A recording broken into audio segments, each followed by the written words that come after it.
Hey everyone, Luke Dog here, and welcome back to Dragon Age Origins, where today we're going to be helping out the Dalish elves. Hello. Under Atishan, Grey Warden. My name is Lanaya. I am Zathrian's first, what you might call an apprentice, perhaps. I've been studying under the Keeper all my life. I am a bit curious of the outside world. Do you mind if I ask you a question or two? If you like, go ahead. I hear the human cities are very large, thousands upon thousands of souls all packed together in their houses. Is that true? Yeah, some are larger than the eye can see. How very loud that must be with everyone talking all at once. I try to imagine those of our people living in such a place, surrounded by walls of stone and indifference. It is a difficult thought.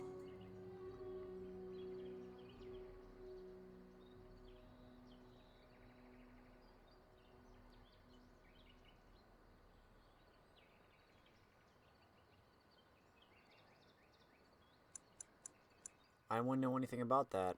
No? Have you not seen how the elves live amongst your kind? It is said that one day we will have a land of our own. We Dalish gather the ancient wisdom in preparation for this. When that day comes, all elves, even those who have forgotten, will reclaim their former glory. I have a question, if it's not too impolite to ask. Do your people regret what they did to ours?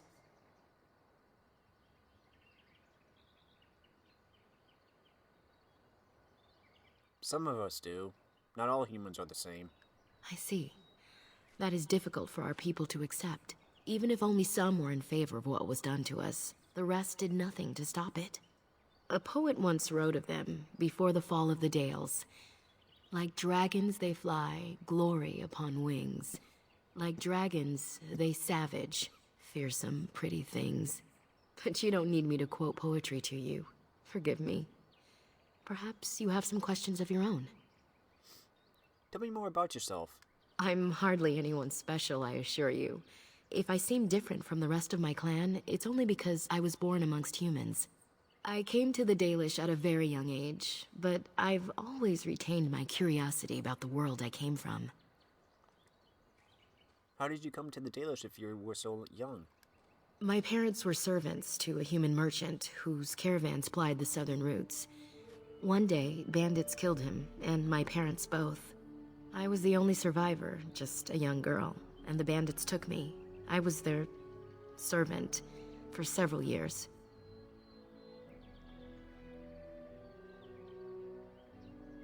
You sound very matter-of-fact about it. Do I?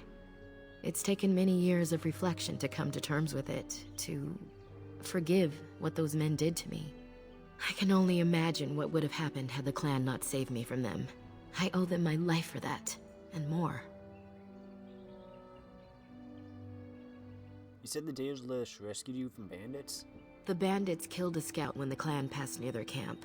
When the clan discovered him, Zathrian came looking for his killers. He followed their tracks for almost a month, and when he finally caught up to us, he fell on the bandits like a terror. No one could stop him. I sat there and I watched him attack them in a blur, and I reveled in every blow. When he saw me, the fury in his eyes turned to pity.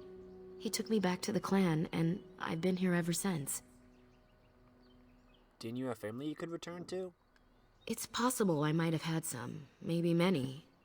Zathrian offered to take me back, but I had no idea where I was from, and I wanted to stay with the man who rescued me. The clan is my family. Any others out there? It's best they believe that little girl died with her parents. For now, the clan is all I need. My old world could not have offered me all this, and the knowledge of a keeper as well. Perhaps one day, when I am keeper, I might inquire out of curiosity.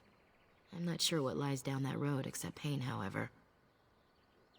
How did you become a keeper? I am not a keeper. I am Zathrian's first. Though because I was not born into the clan, becoming his first was very difficult.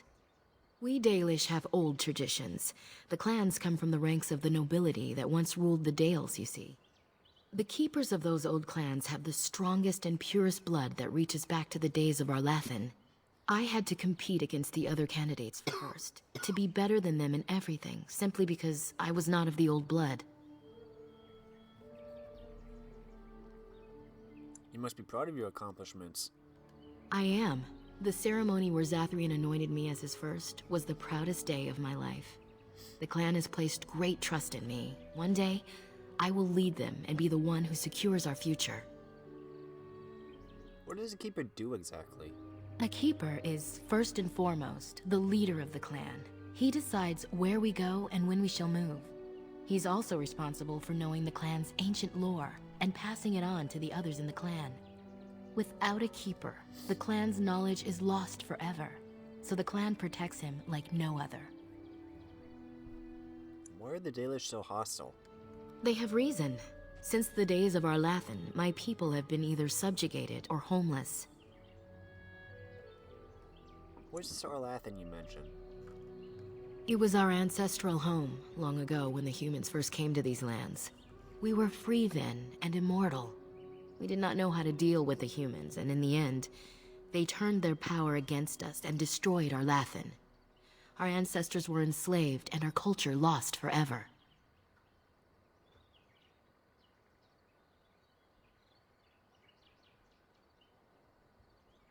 But the elves were eventually freed, right? Yes, after a millennium of slavery, Andraste herself freed our people. She who was your maker's chosen.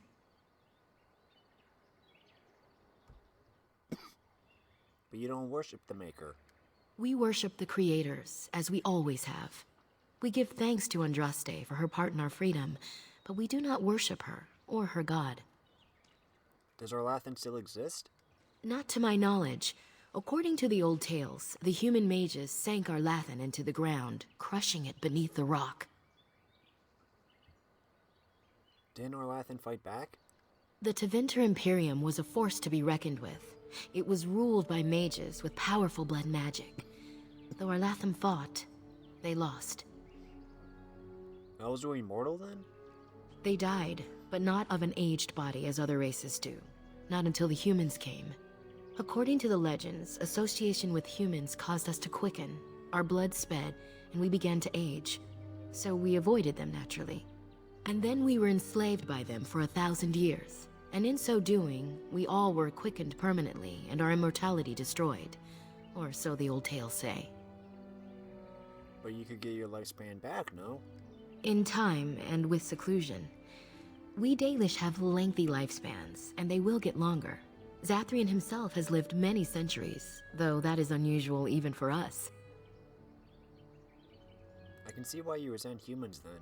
Shemlin, we call them. Quick children. I suppose it takes a certain arrogance to look upon another people as children, no? Perhaps we should be more heedful of our own role in Arlathan's loss. Even so, it was a bitter lesson to learn. One we are not grateful for. I thought your homeland was called the Dales. That was our second homeland. Our first was the great city of Arlathan. The Dales came when they were freed from enslavement. Elves everywhere journeyed hundreds and thousands of miles to the Dales, eager to start their lives anew.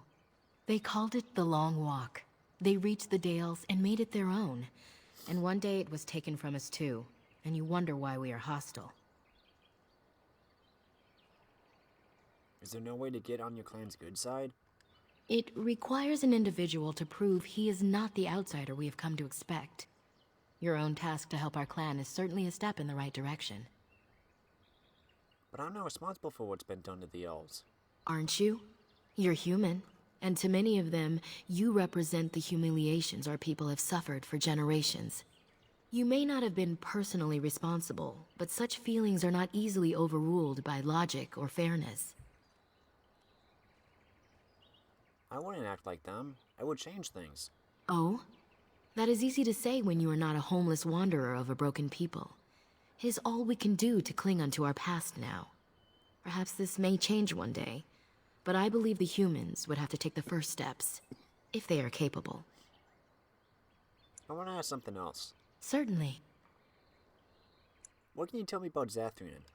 Nothing that you could not ask Zathrian himself. He is the keeper of this clan and has been for a very long time. He is also a very good man who has lost much, The Dalish are everything to him, and he would do anything to protect them. Lost much? What's he lost? He lost his family a very long time ago. I don't know the story, but I understand the circumstances were horrific. I should go. As you wish. Darth Shirel.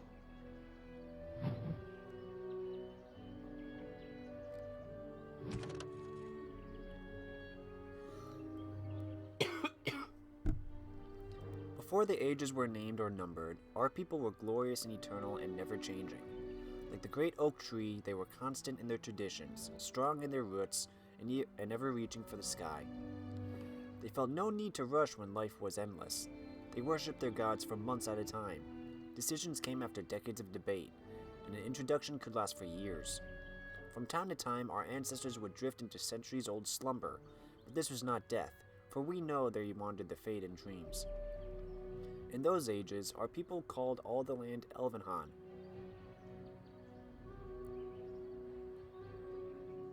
Elvenhan, which in the old language means place of our people. And at the center of the world stood the great city of Aedan, a place of knowledge and debate, where the best of the ancient elves would go to trade knowledge, greet old friends, and settle disputes that had gone on for millennia. But while our ancestors were caught up in the forever cycle of ages, drifting through life at what we today would consider an intolerable pace, the world outside the lush forests and ancient trees were changing. The humans first arrived from Par Valen to the north. Called Shemlin, or Quicklings, by the ancients, the humans were pitiful creatures whose lives blinked by in an instant. When they first met the elves, the humans were brash and warlike, quick to anger and quicker to fight, with no patience for the unhurried pace of elven diplomacy. But the humans brought worse things than war with them. Our ancestors proved susceptible to human diseases, and for the first time in history, elves died of natural causes.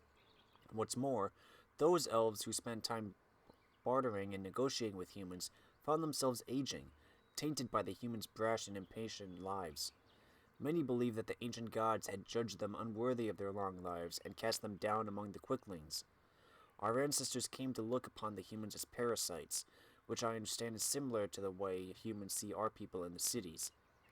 The ancient elves immediately moved to close Elvenhan off from the humans, for fear that this quickening effect would crumble the civilization. The fall of Arlathan, as told by Gisarel, keeper of the Ralafarin clan of the Dalish elves.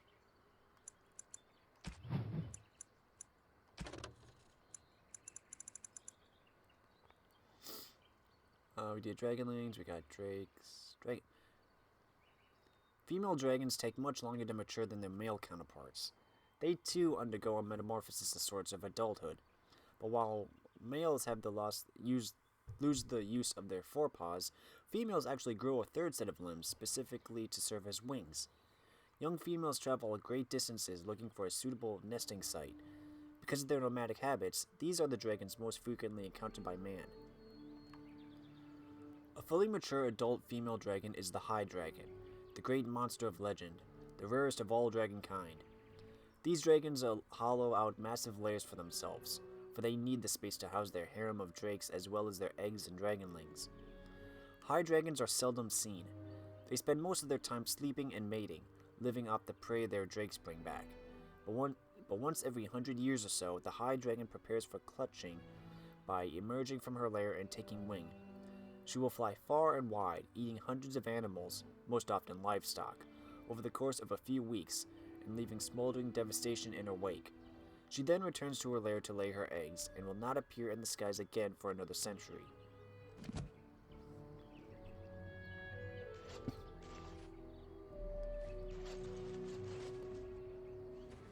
Please leave that be. If you have need of equipment, I am sure Master Verathorn can help you. Oh, I'm sorry. I'll leave it alone. Macirinus.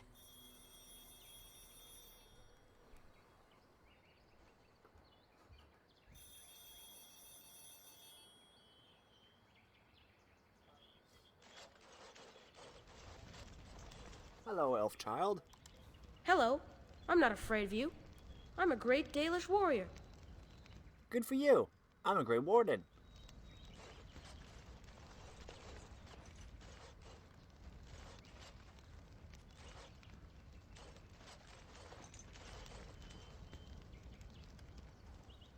We few wanderers greet you, Shemlin. We understand you are venturing into the haunted forest to save our brethren. I suspect your efforts may be in vain. An entire group of our hunters went into the forest to do as you intend, and they have not returned. The Keeper mentioned that. Then you are very brave to adventure into such a place, even knowing the danger that awaits. Your courage impresses us greatly.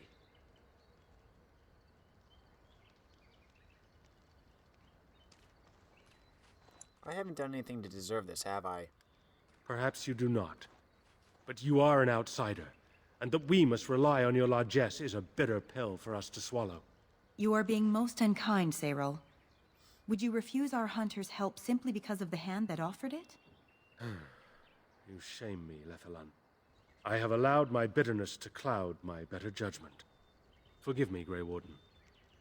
It is most difficult to forget the lessons the Shemlin have taught us. Perhaps I can yet make amends. Stay while I spin a tale for our children, and then I will tell you of the forest if you desire. Yes, I'd like that. Come and join us then, all of you. Now, what say we tell the story of the fall of the Dales? Which of you children knows that best? I think I do. Yes? Then come, child. Oh, don't be frightened of the outsiders. Now, where do you suppose such a tale should begin? When we were slaves? Yes. Long ago, our people were slaves to an empire the Shemlin had built on the darkest magic.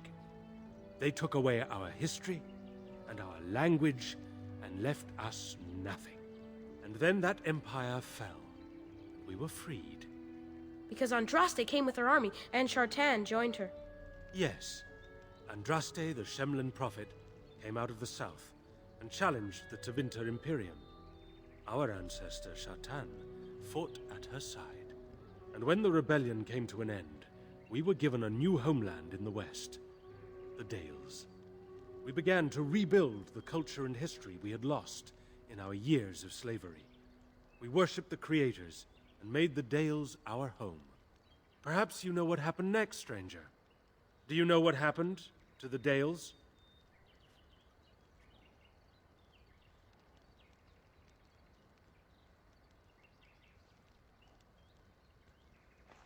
You started a war with us and lost.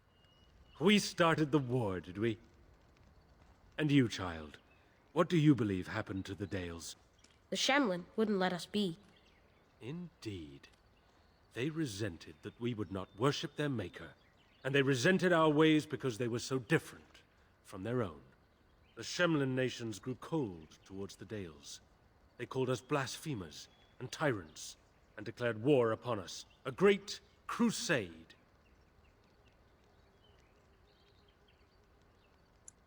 Not every human felt that way, I'm sure.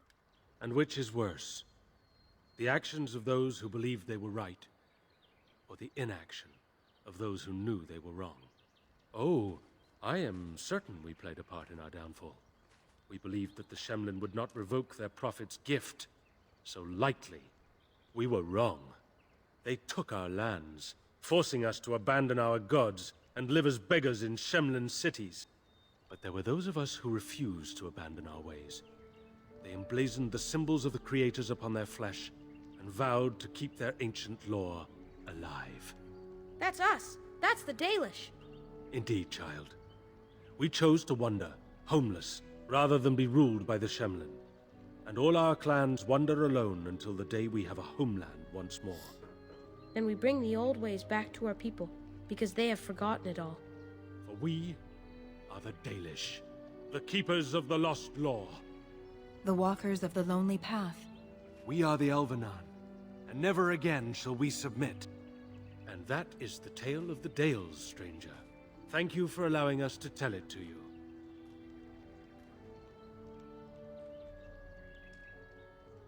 Perhaps you'll allow me to tell a story as well. Perhaps another time. You are the guest here, and one who may yet prove of great help to our ailing hunters. Now, as I said I would, I can tell you what I know of the Brazilian forest. Do you wish to hear it? Yes, tell me. Our legends say that before the Shemlin came, the Brazilian forest was a place of our ancestors that predated even our oldest homeland. The people of the Imperium came here, and gave the forest its name. If they found traces of our ancestors, we cannot say. If they did, those elves were slain or enslaved. We know only that a great many battles were fought here. These trees grow upon the graves of those who fell, Shemlin and elves both. And? So much death in one place tore the veil into the beyond. The Shemlin know the beyond as the Fade, the place of dreams and spirits. When the veil is torn, spirits pass into our world freely. The legends say that one great spirit possessed the wolf that became Witherfang, who passed its curse of rage onto men and created werewolves. This Witherfang still exists today? So Zathrian insists. He says that Witherfang does not age as the werewolves do. Witherfang is as much spirit as it is beast, and thus it is immortal. Perhaps it cannot even be slain. At the very least, it is old and powerful, much as Zathrian himself. So there are many spirits in the forest? The forest is said to be haunted. Spirits possess the trees, the wolves, even the bodies of the dead. They yearn for true life, you see. How many werewolves are there? No one knows. When the Shemlin lived in these parts, the curse would spread anew to a few of them with each passing year. They would run off into the forest, never to be seen again. Eventually, all the Shemlin left. One assumes the werewolves survive by passing their curse to their offspring. They have had no new blood. Until now, that is. Have the hunters become werewolves? It is said that one or two have turned already, though the Keeper denies it. As for the rest, they will either die or turn, unless they are killed out of mercy. I would rather die than become a ravening, soulless beast. Wouldn't you? That's all I need to know. One last warning. The forest is like a thing alive. It changes as it wills, closing paths behind you and opening up new ones. Too many have become lost within, unable to find their way out. Were I you, I would endeavor not to make the forest my enemy.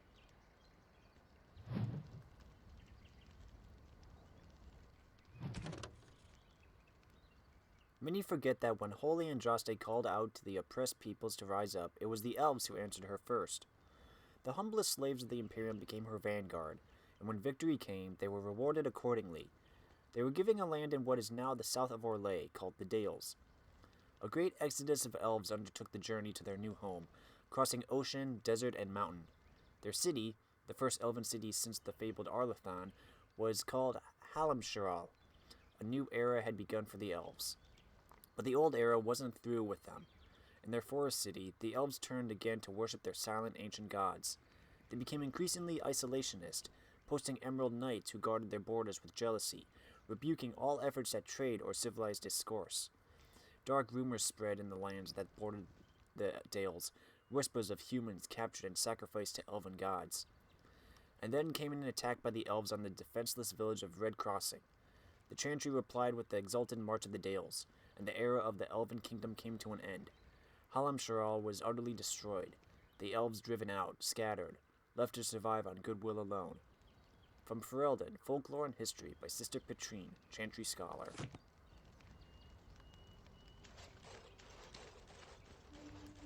Anathara, Grey Warden. Can't talk to you. Got some elf fruit. Got some more elf fruit.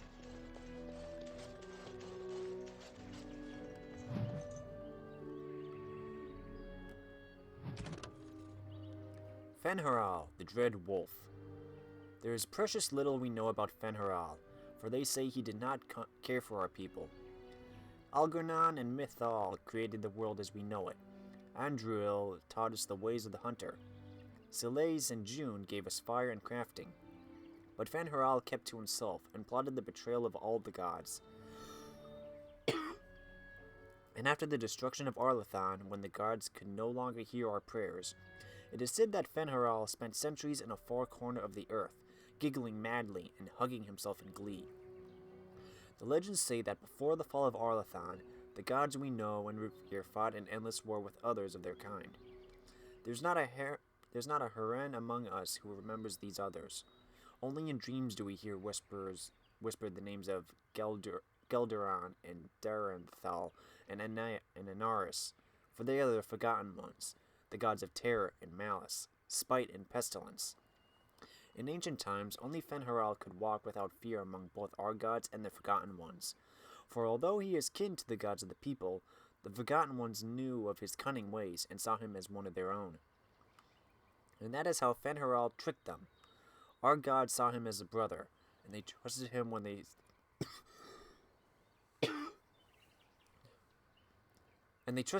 he said that they must keep to the heavens while he arranged a truce. And the Forgotten Ones trusted him also when he said he would arrange for the defeat of our gods, if only the Forgotten Ones would return to the abyss for a time.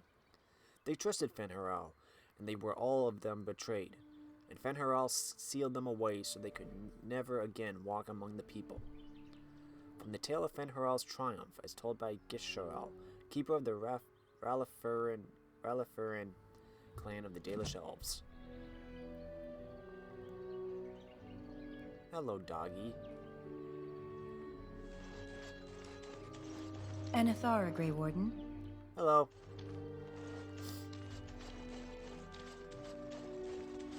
How do they move these things through the forest? Do the trees just get out of their way, or what? Are we talking about the houses or something? They're probably just big tents that they just compact down. If you talk about the statues, I have no idea.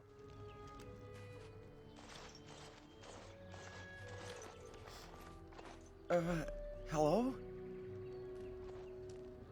Hello yourself. Who are you? I'm Kamen, a hunter apprentice. Though I wish I could become a real hunter. Why can't you? I shouldn't be talking about this to an outsider. You wouldn't understand. Try me. It might surprise you. I suppose there's no harm in it. It's not like you can help me. I've been an apprentice for too long. To become a true hunter, I must bring back the pelt of a beast I killed myself. A boar or a wolf or something. I wanted to hunt in the forest, but we're forbidden to enter because of the attack. But the real problem is Gaina.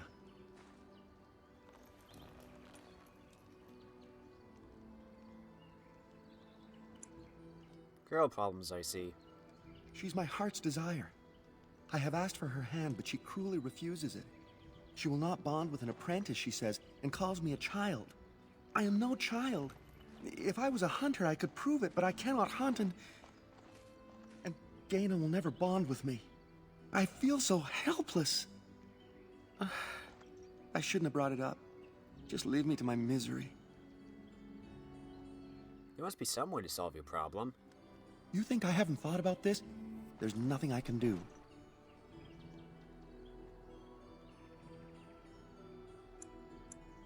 Have you tried wooing her? Wooing? I don't understand.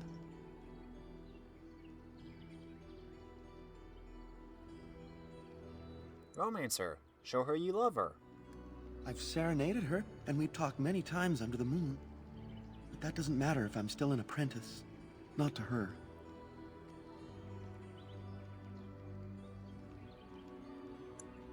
Have you tried giving her a gift?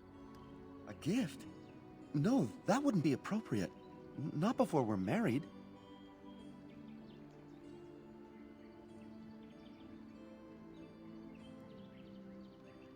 How about really showing your love?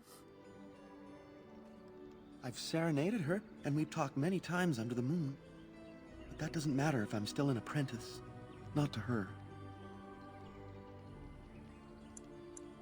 me think of something else. Such as?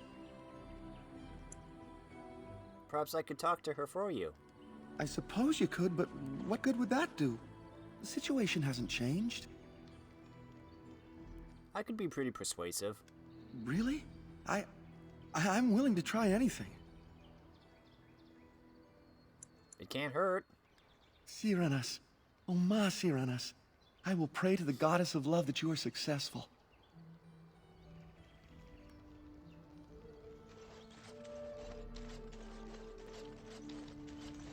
Hello.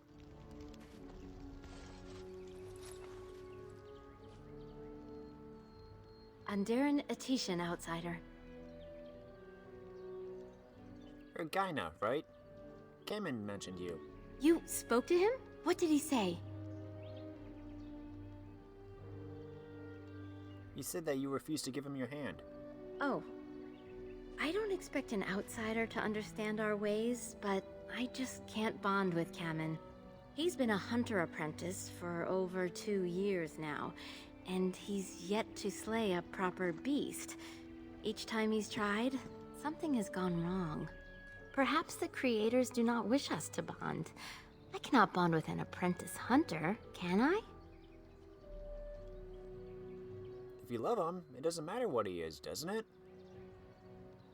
But what if he never becomes a proper hunter? What will become of our family? If you love him, then believe in him and help him succeed. Oh, you are right.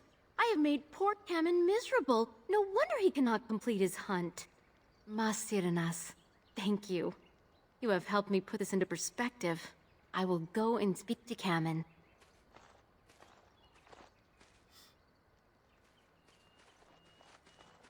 Kamen, I have been a fool. Gaina? What do you mean? Have you changed your mind? I have. The outsider has helped me to see that I was wrong. I have made you miserable, and I should not have. But what about my hunt? I don't care about that. I know you will pass your hunt in time, and we will be happy. Us and our children. Thank you, Gaina. You've made me a happy man. I feel blessed by the gods today.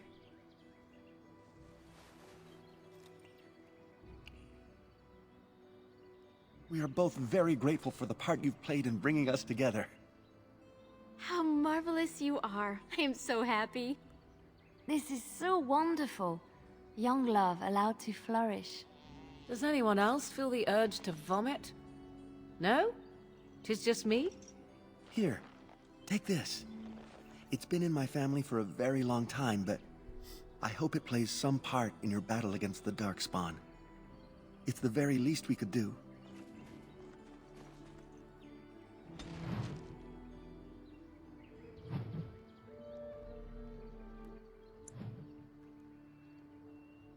Ooh, I leveled up. Let's see.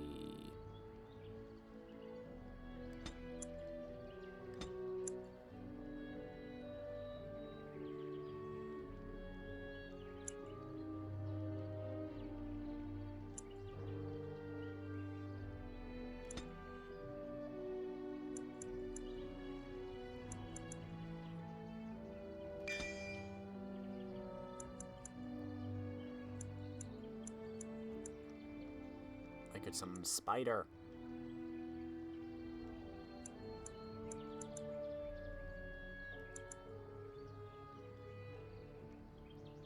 Character has significant experience with 2-weapon fighting, gaining a bonus to critical chance, as well as a possibility with each hit to inflict bleeding and lacerations that continue to damage the target for a time. Sure.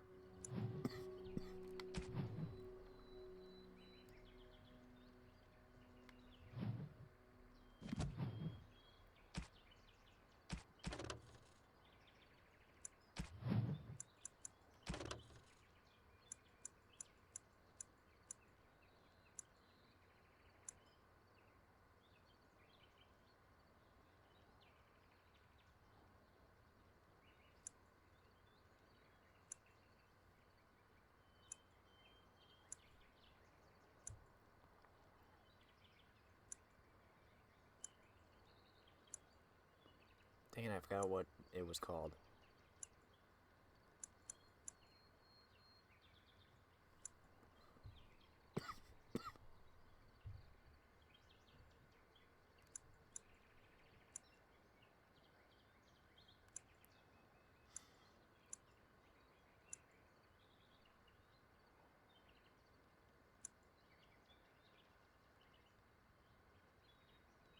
Might be this. Tales of Eloran. In the days after the rising of Zazakel, the Dark Ones covered every corner of the land. The Archdemon drove all the nations of the world before him, Shemlin and Elven alike. In the far north, where the hills wander the plains and the earth is eternally baked beneath the uncaring sun, the lands which the Shemlin call Anderfels, a clan of our people lived, struggling to survive the blight. Eloran was their keeper. A hunter in his younger days, crafty as any wolf, he led his people always just ahead of the darkspawn who chased them. But the old hunter knew that even Hala cannot run forever. They must turn and fight, or be run down. At the foot of the Murdain, the darkspawn cornered Eloran's clan.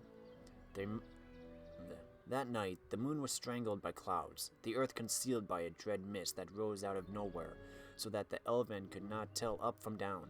In the confusion, the darkspawn attacked. But Eloran had prepared for them. All around the camp, the hunters had strewn dry grass, brush, and brambles. When the sound of rustling footfalls began, Eloran and the other Haren called upon the old magic. They struck out with lightning, and through the bolts missed the darkspawn. They hit their target all the same. The sea of kindling lit, and now one of the dark creatures made it through the fire to reach Eloran's clan. From the Tale of Eloran, written by Zathrian, as it had been passed down from keeper to keeper for generations. Now, what did I get?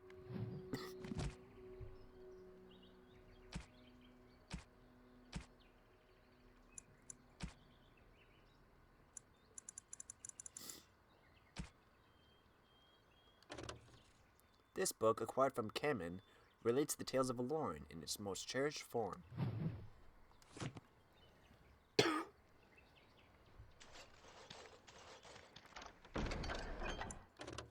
Scout's bow. Rapid aim.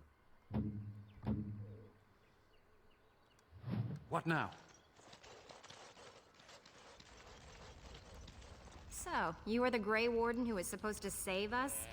I never thought I would hear of an outsider who would ever do anything for us. Don't other Grey Wardens help you guys? Your face is really round, and your ears are so tiny. Thank you.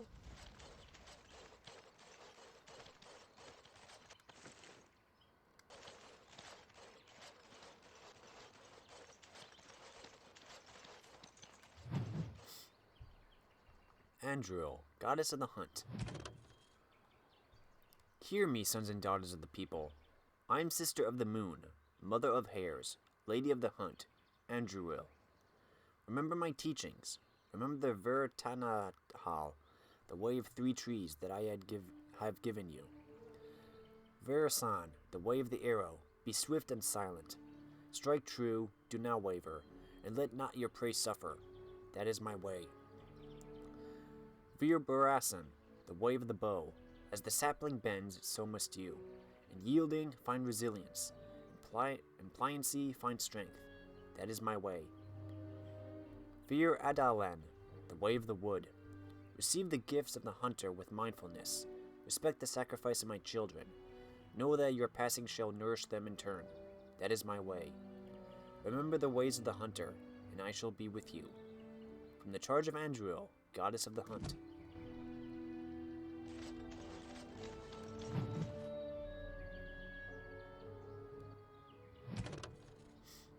Selaise, the Hearthkeeper.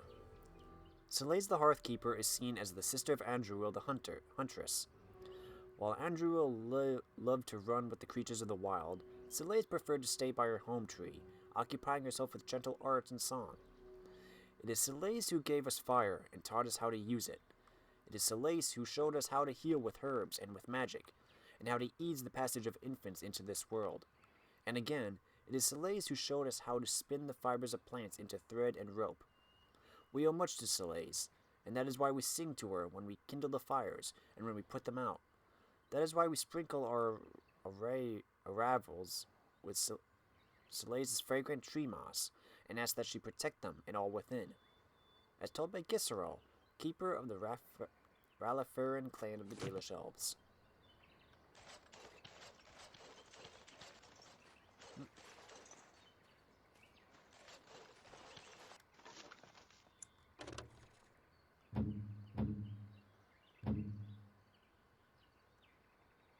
Here, Morgan, have some Dalish armor.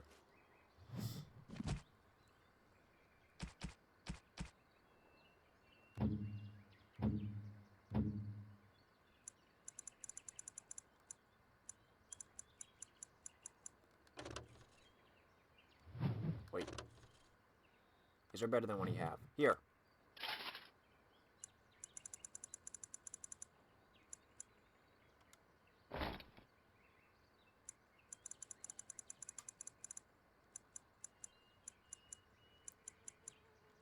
That's what you just had, right? Yeah.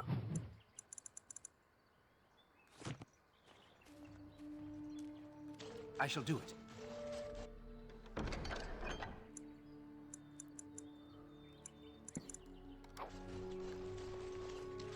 Excuse me. I just wanted to get this first.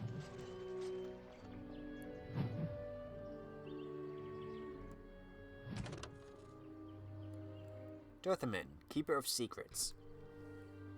The twins Falandin and Dirthamin are the eldest children of Elgarnan, the All-Father, and Mithal, the Protector. The brothers were inseparable from the moment of their conception, known for their great love for each other.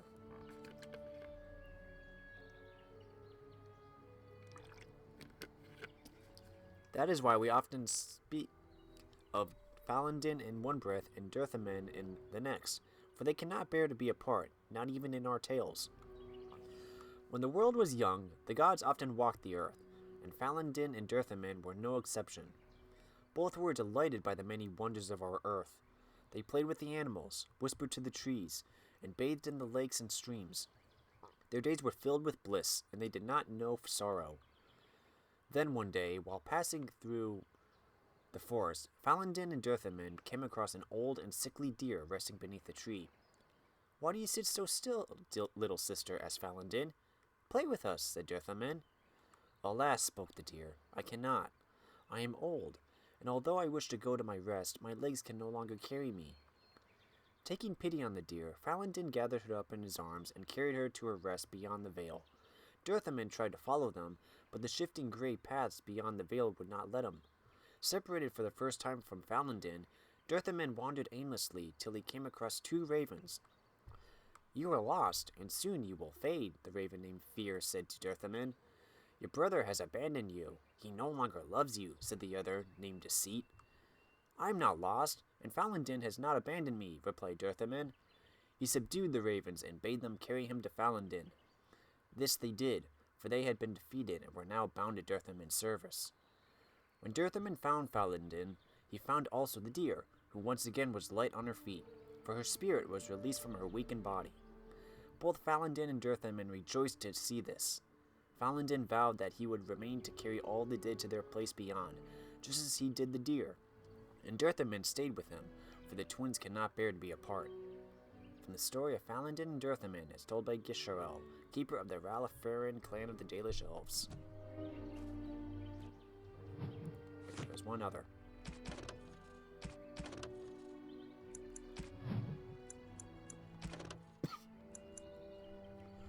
When our people left to Vinter, we had nothing except the knowledge that for the first time in countless centuries we were free.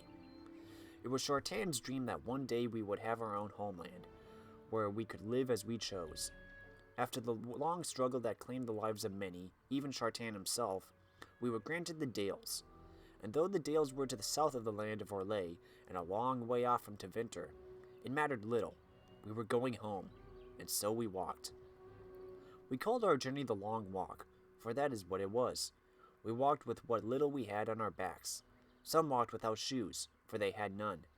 Whole families, women with infants, the old and young alike, All of them made their way across the land on foot, and if one of our people could no longer walk, we carried him, or sometimes left him behind. Many perished along the way. Some died of exhaustion. Others simply gave up and fell by the wayside. A great number were set upon by human bandits, even though we had few possessions. Along the way, a growing number began to bemoan the decision to leave Tevinter. At least in Tevinter they said we had food and water and shelter. What do we have here? Nothing but the open sky and the prospect of the never-ending road ahead. Some turned back toward Tevinter, but most of us continued walking. And the gods rewarded those of us who did not waver by bringing us to the Dales. Our people called the new city Halamsharal, the end of the journey, and for a time, it was home. As told by Gisharal, keeper of the Ralafuran clan of the Dalish elves.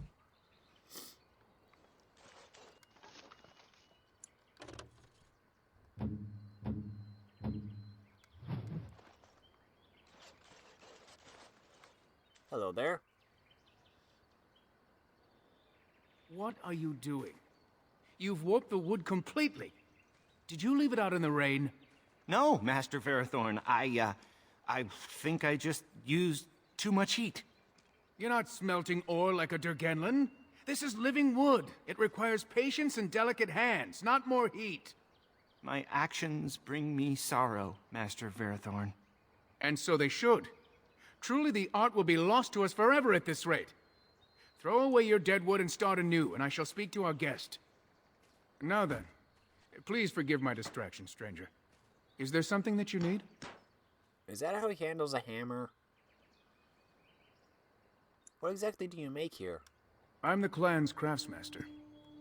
It's my responsibility to learn what I can of the ancient elven arts of shaping wood and ore.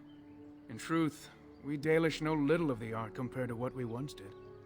And even what we know has taken us many lifetimes to achieve. There is wood that, if treated properly, is as hard as steel but far lighter. It grows only in this forest, Ironbark. The Keeper has forbidden us from entering the forest to collect the wood. This means I cannot make our finest crafts for years to come. What if I found some ironbark for you? I would be hesitant to ask it of you, but if you should come across ironbark, I suppose there would be no harm in gathering some. It is blue and very distinctive. You can only harvest the bark which has fallen off the tree from age. Now, if you find some, bring it to me, and I will craft it for you. What kind of item would you make? I excel in making blades from the ironbark, or perhaps a breastplate. Provided there's enough wood, that is. Very well. I'll take a look when I'm in the forest. That would please me. So long as our hunters come first. I'd like to barter with you. I am no merchant, but let us trade. Perhaps there's something here which will be of value to you.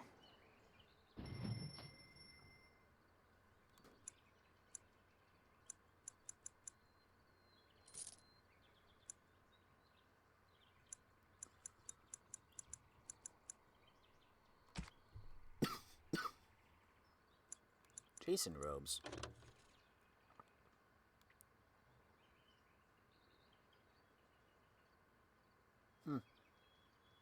+6 defense.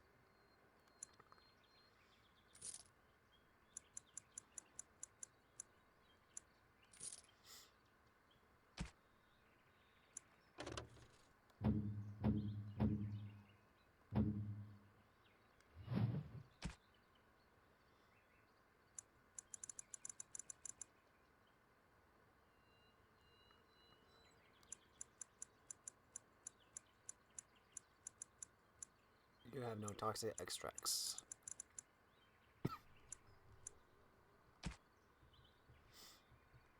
Oh wait, it would be in here, wasn't it? I need these. Let's get 15. No, 20.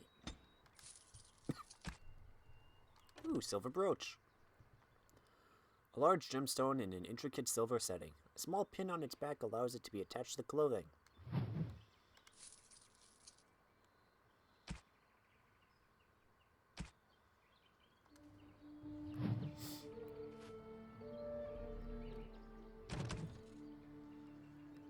Ferrothorn, the clan's craftsman, is in need of ironbark. Ironbark is a very rare wood a very rare wood, light but strong, and looks very distinctive. If you find some in the forest, bring it back to Verathorn.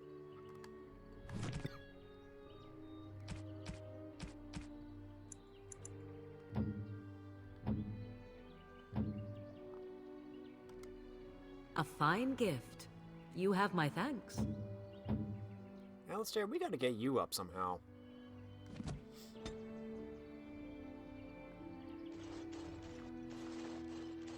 Let's see, what else do we got? Hello!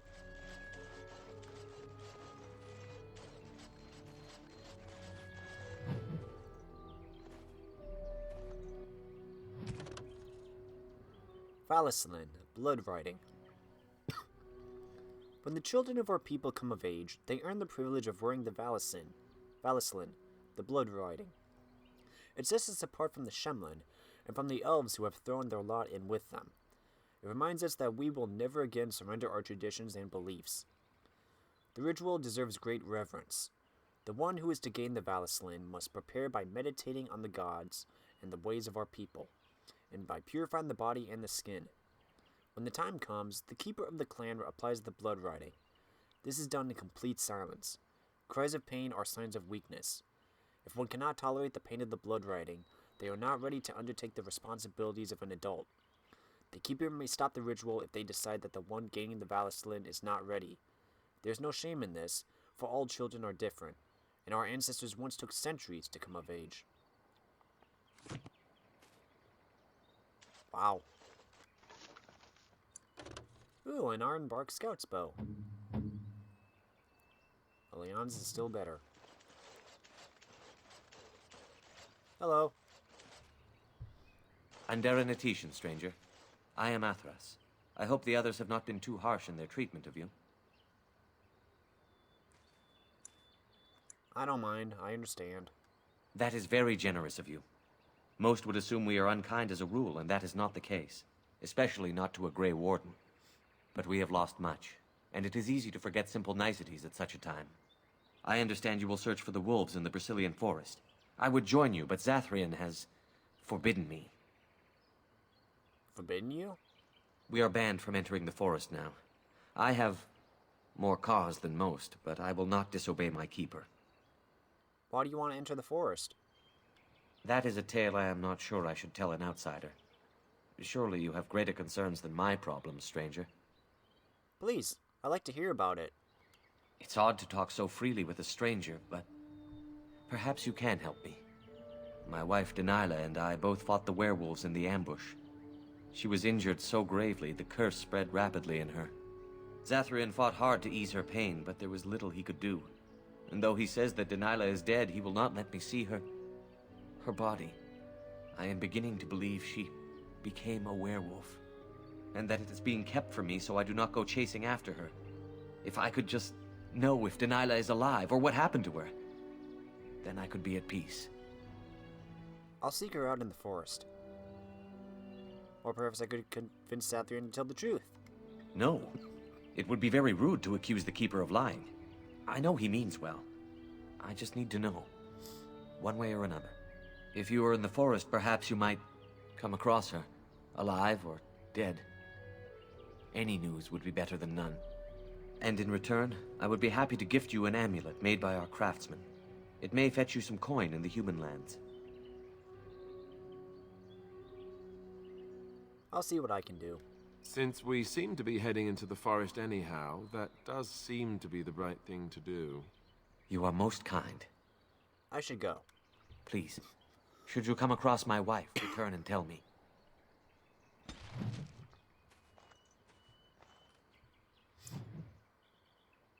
Alistair gets 1 point.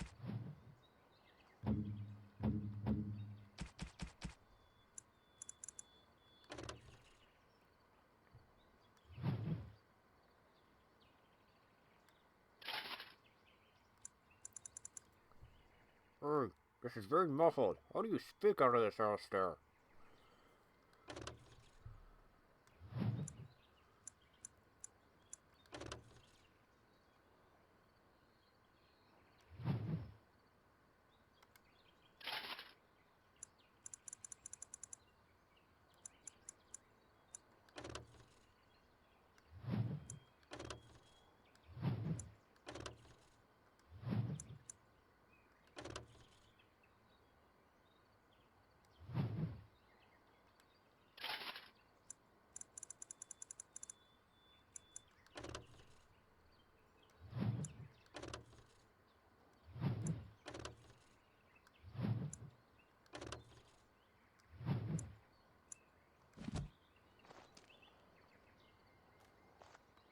We have nice helmets.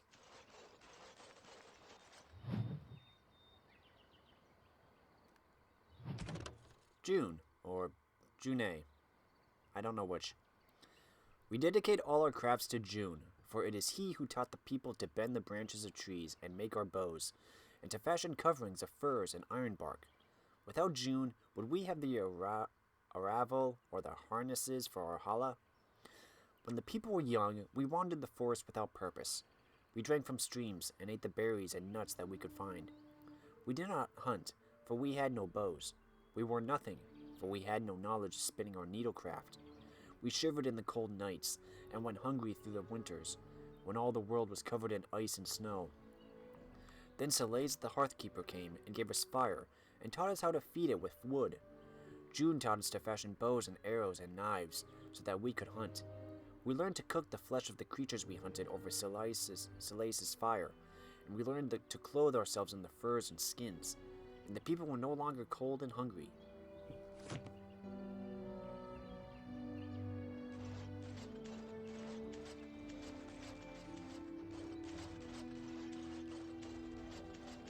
Check that right.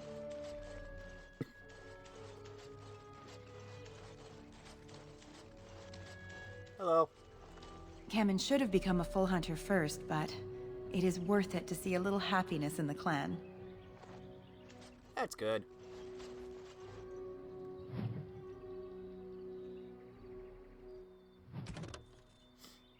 Algernon, god of vengeance. Long ago, when time itself was young, the only things in existence were the sun and the land. The sun, curious about the land, bowed his head close to her body, and Algernon was born in the place where they touched. The sun and the land loved Algernon greatly, for he was beautiful and clever. As a gift to Algernon, the land brought forth great birds and beasts of sky and forest, and all manner of wonderful green things. Algernon loved his mother's gifts, and praised them highly, and walked among them often. The sun looked down upon the fruitful land, saw the joy that Algernon took in her work, and grew jealous. Out of spite, he shone his face full upon all the creatures the earth had created, and burned them all to ashes. The land cracked and split from bitterness and pain, and cried salt tears for the loss of all she had wrought. The pool of tears cried for the land. The pool of tears cried for the land, became the ocean, and the cracks in her body the first rivers and streams. Algernon was furious at what his father had done, and vowed vengeance. He lifted himself into the sky and wrestled the sun, determined to defeat him. They fought for an eternity, and eventually the sun grew weak, while Algernon's rage was unabated.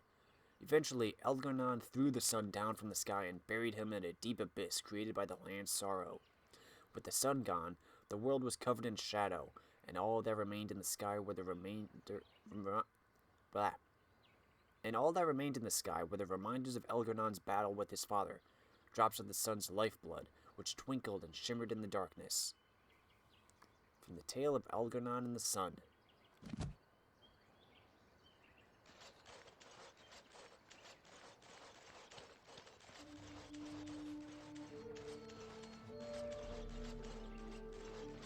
It is over.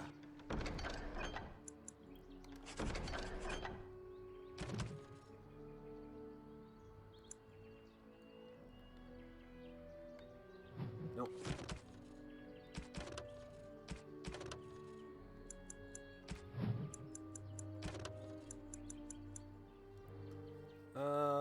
Warden Lowstone.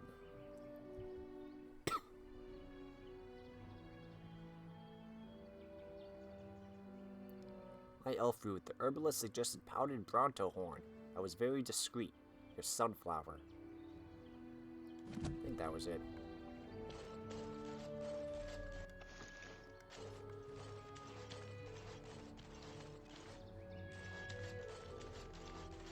Those Hala certainly are proud and beautiful. It's as though they realize how special they are. They are magnificent creatures, aren't they?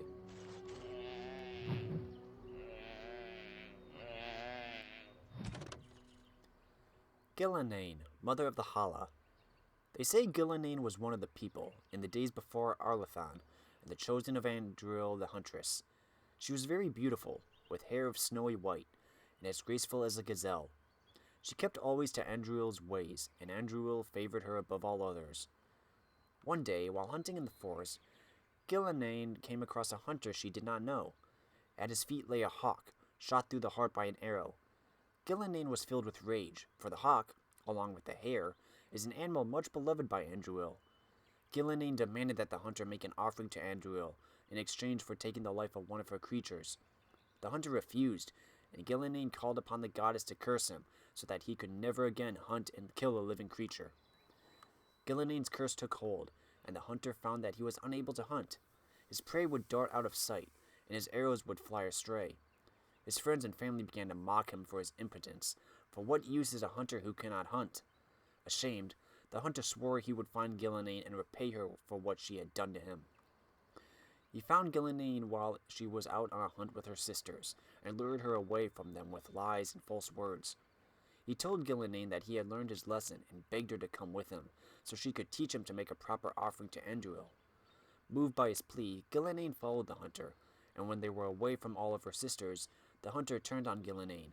He blinded her first, and then bound her as one would bind a fresh kill from the hunt.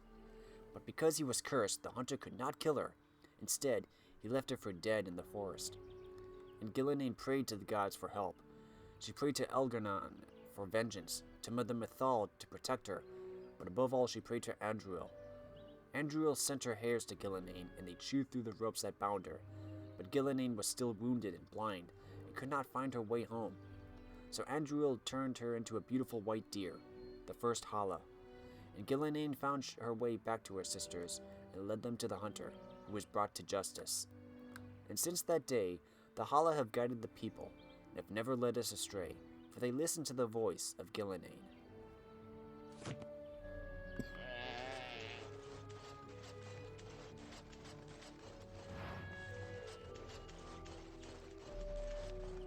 What magnificent creatures.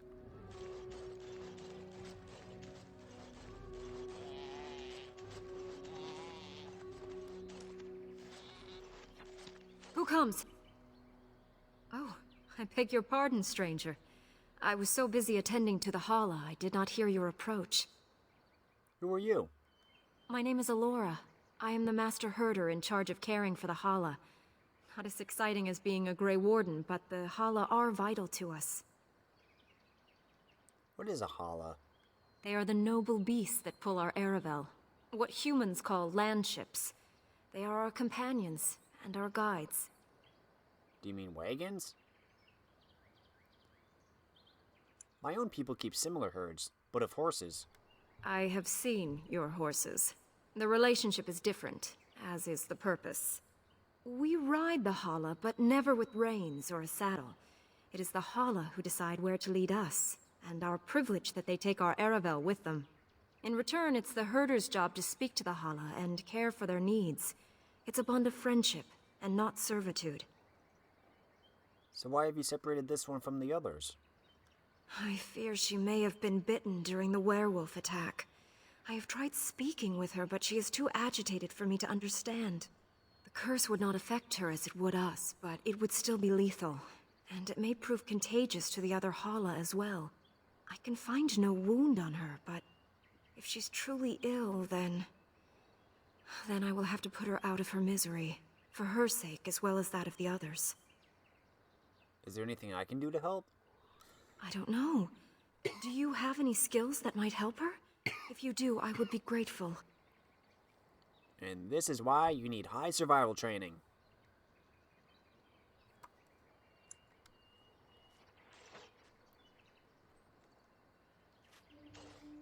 And? What do you think? I cannot find an injury. I'm not sure what's wrong. I am glad you attempted it regardless.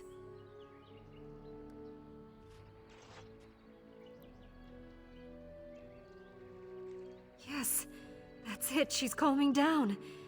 That's it, love. Be calm. Tell me what troubles you. Ah, I see. It is her life mate who is sick, not her. He was bitten on the leg during the attack, and she fears greatly for him. I did not realize another Hala was injured. This will allow me to prevent the sickness from spreading to the entire herd.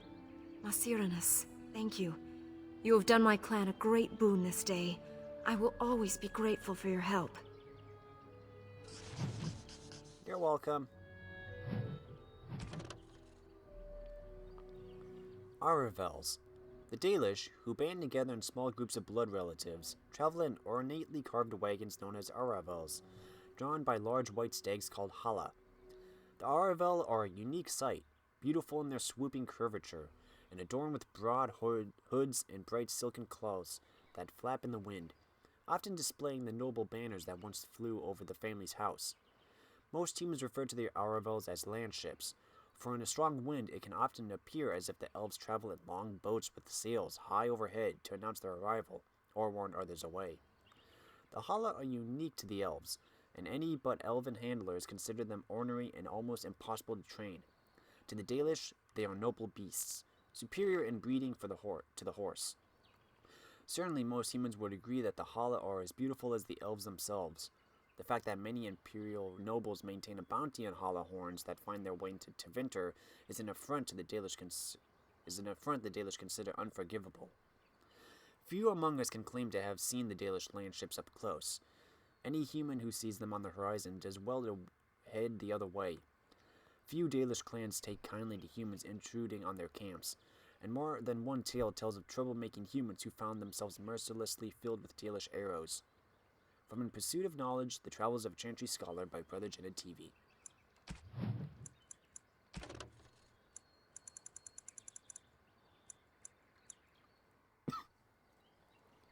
No creature is more revered by the Dalish than the Hala. No other animal has a god of its own. These white stags are much larger than ordinary deer, and the Dalish Hala keepers carve their antlers as they grow, making them curve into intricate designs. In ancient times, these stags bore elven knights into combat, but since the fall of the Dales, they are used less as mounts and more to pull the Aravels.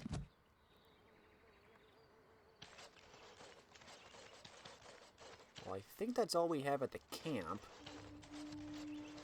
So if that's the case, we might as well start heading into the forest. Everybody ready?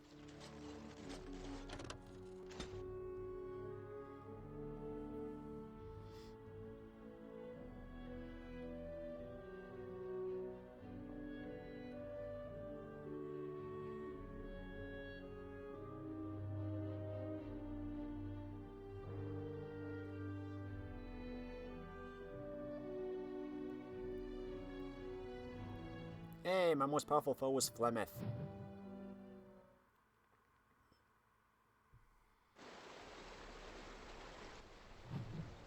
What do we got? Ooh, there's the iron bark. But we're gonna have to search for through the forest next time. So I'm gonna stop it right here. If you like this video, let me know in the comments. If you really liked it, press that cute little like button. Thanks for watching, everybody. I'm Luke Dog, and I'll see you next time.